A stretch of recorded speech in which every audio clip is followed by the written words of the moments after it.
What's going on, guys? Welcome to Everything Always. My name's Michael Roman. Today's plot leak is absolutely nuts. It took me about 2 or 3 days to do the research on this one. I actually couldn't find the post because it was so old, and I'm going to get to that. The truth is that this is probably exactly the first hour of Avengers Endgame, and there's a lot of it that makes a lot of sense now that we've gotten information since when this was posted. I'm going to break everything down, the suspicions, and what the plot leak actually says, issue the normal spoiler warning. But first, if you could grab the subscribe button, we're giving away 2 PlayStation 4 Pros as well as a whole slew of other Marvel related stuff, including tickets to go see Avengers Endgame once they go on sale in a couple weeks. All you have to do, hit the subscribe button, hit the notification bell, leave a like and a comment on this video, and if you want, stick around to the end of the video. I'll get into all the giveaway stuff again there. So as I mentioned earlier in this video, it took me a couple days to actually locate this post in the first place, which would imply that the post is super old, which may have you asking, then why am I doing that post now? Well, considering we've seen Captain Marvel,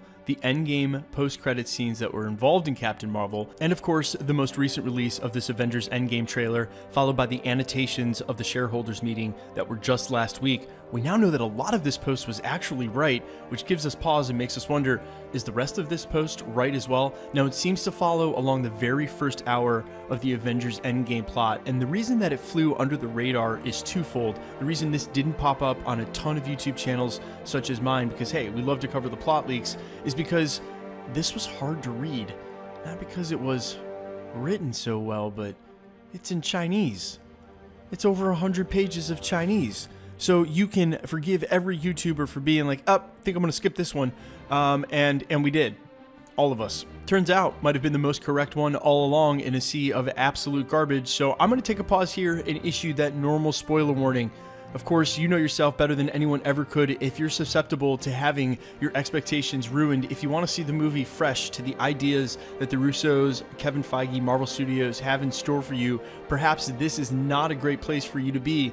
And I would wonder why you would click on a plot leak video anyway. Also, that being said, this links up very nicely and logically with what's going on already in Avengers Endgame. And if anything, if you want to take it as simply the fan fiction, the amalgamation of everything that's going on, then treat it as such. Treat it as an extremely educated guess as to what we're going to get along the first hour of Avengers Endgame. And if you yourself are not as an imaginative a person as to do that and think it'll ruin it for you, then back out now. That being said, I'd like to give a shout out to bgr.com. See, guys, this is how you do it. If you use somebody else's work in context with your own, all you got to do is cite that work. Shout out to some bigger channels that should know better. Really enjoyed a recent video on how Tony Stark's left arm ends up wielding the Infinity Gauntlet and losing it. Heard that somewhere before. Wrote that somewhere before.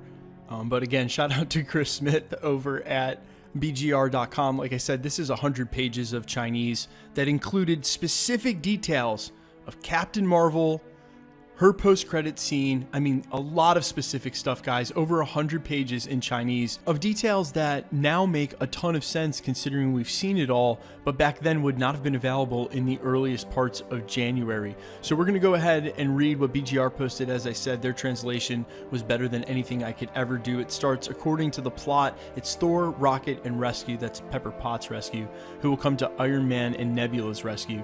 Pepper reaches out to Thor for help, and he and Rocket figure out a way they can contact the Benatar from Nidavellir, where the escape pod still is.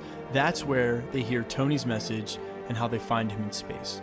Thor then takes everybody home to the Avengers compound, Benatar included, and that's when Tony and Steve see each other for the first time. Also, this is where Tony calls it quits for the time being and says he needs treatment. This is where the scene shown at Disney's shareholder meeting comes up. Some of the Avengers go after Thanos on Titan 2, but Iron Man, Hawkeye, Ant-Man, and apparently Hulk stay behind. And as I will mention, I don't think Ant-Man is there at all. I think these are just not the characters who are at that first battle, and as we've seen from the footage, that would make sense. On Titan 2, they lose the fight against Thanos, and he destroys the Infinity Stones in an effort to stop them from doing anything to change the past. And I actually do like this. That means that you're not stealing any of the stones from the current reality, as they're not there anymore. And we've all seen Infinity Stones can be destroyed, right? We watched Wanda do it. Also, quick side note, if this just ends up being fan fiction, it's always smart to include something that's canonical, i.e. we've all seen an Infinity Stone destroyed on screen, so it makes it feel just a bit more real. Moving on, Stan Lee's cameo is also part of this post. Apparently, he's in a scene where veterans give a talk and Steve Rogers is in attendance. The Avengers start rebuilding the world. Steve and Rhodey return to the military, and Black Widow will use S.H.I.E.L.D. resources to help with the crisis. Apparently, she's very shaken about everything and misses a lot of shots while practicing, although the current trailers shows that she pulls herself together. Meanwhile, Banner and Tony are working on bringing back people that were turned to dust, while Thor and Carol go back to space. Thor wants to find the surviving Asgardians, and Carol leaves to continue her duties. This is when Scott Lang shows up after escaping the quantum realm, and he explains what has just happened to him. He used his aunt's communicator to get out of the quantum realm, where he was stranded at the end of Ant-Man and the Wasp. He returns with quantum energy from the realm and explains that he saw his daughter in a parallel universe, although she didn't recognize him. That's when Tony decides to explore quantum tech, and Scott unshrinks Hank Pym's lab inside the Avengers compound. Tony develops suits for the quantum realm that are built using the same nanotech technology as Iron Man's suit. Apparently, those watches that we saw on the hands of several Avengers in leaked Endgame set photos are what house the white suits that we saw in the second trailer. Banner has now found a way to work things out with the Hulk, and the resulting entity might be Professor Hulk. Rhodey gets an upgraded costume as well, and is developing a secret weapon with Banner. This presumably takes place in a distant future following the events of Infinity War. Natasha goes to find Hawkeye and ends up in Japan, where a female apprentice has joined him. That's apparently the scene from the trailers, as well as a nod that Kate Bishop might see an introduction in Avengers Endgame. Thor discovers that Asgard is now part of Hell, and that his sister Hela is reigning over everything. Thanos has been watching the Avengers all this time, and is aware that Thor and Carol aren't with the others anymore. That's why he attacks Earth, looking to prevent them from going to the quantum realm, to jump back in time. Scott tells the Avengers during the ensuing fight, which might be the fight that we saw in pieces of the second Avengers Endgame trailer, that someone has to defend the quantum tunnel to make sure that they can return to the quantum realm. This is the fight where we see Rhodes rock the new Hulkbuster costume, fending off Thanos and his upgraded Outriders. Thor and Captain Marvel, contacted by Tony, rush to Earth with new allies. Thor brings Hela's undead army and the Asgardians, Valkyrie included, to fight, while Carol comes with the Nova Corps forces. This is where the first dead Avenger reappears, and it's the new version of Vision, based on what Shuri saved from the old one.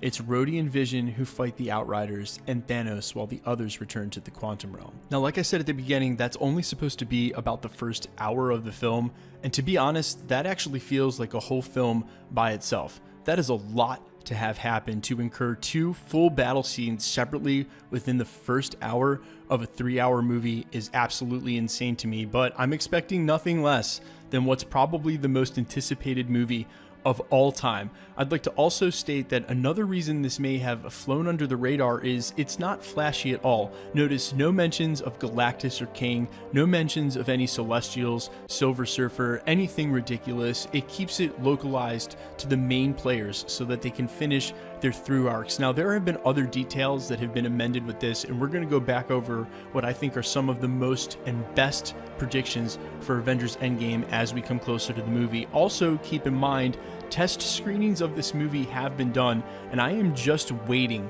for the bombshell to finally drop, as someone literally can't hold it anymore as the NDA, the non-disclosure agreement, fades in consequence to them and we get closer to the movie. Someone out there may drop a bomb on the internet, and I've had to even ask myself if I really want to be the one who spoils the movie for everybody. But as we get closer to the movie, we're going to talk about that, guys. There's very likely going to be at least a 24, if not 48-hour blackout here at the channel, because for real, someone's going to see the movie before the rest of us. It happened with Captain Marvel. I had people DMing me on Tuesday from the Philippines to tell me all about the movie. I didn't even want to open up those DMs, as I wanted to see this fresh. And if that's going to be the case with Avengers Endgame, as it's apparently going to be, I think we all need to ask ourselves at some point when we get close, when someone actually has seen the movie, if we really want to be the ones to spoil it. And I'm certainly not going to be the one who does it here at this channel. The rest of this, though, it's fun. Take it with a grain of salt, fan fiction as it may be,